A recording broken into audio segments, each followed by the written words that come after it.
Hey everybody, this is Casey with Brazos Tractor and Power Sports. We're going to do a little Now You Know video again on clutches.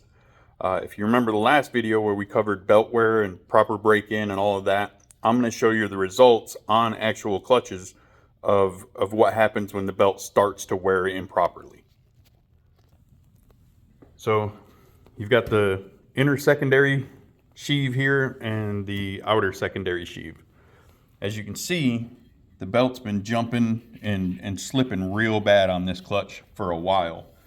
And it starts wearing grooves into the sheave, which doesn't allow the belt to transfer up and down the sheave as you run through the RPM range like it should.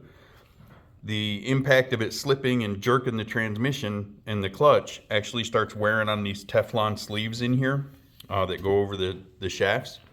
On the outer section of the secondary clutch, you can see the same pattern where the belt's been jumping and slipping on this as well, and it starts creating little pits and stuff in it.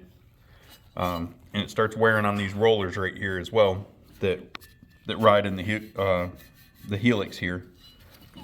On the primary, you have the inner here and the outer here of the primary. It's not quite as bad.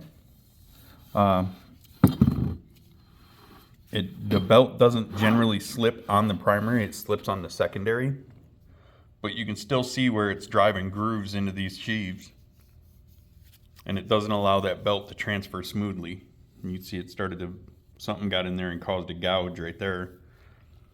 And then you've got the bearing here that when the belt starts jumping on the secondary, it starts jumping on this bearing as well, so it can cause damage there.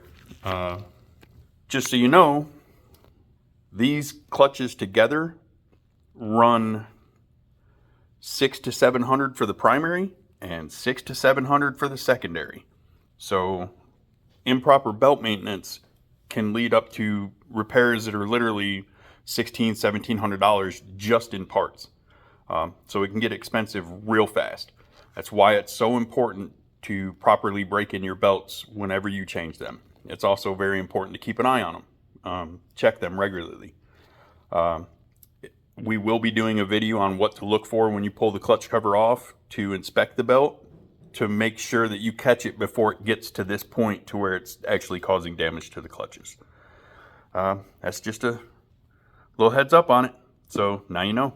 Thank you.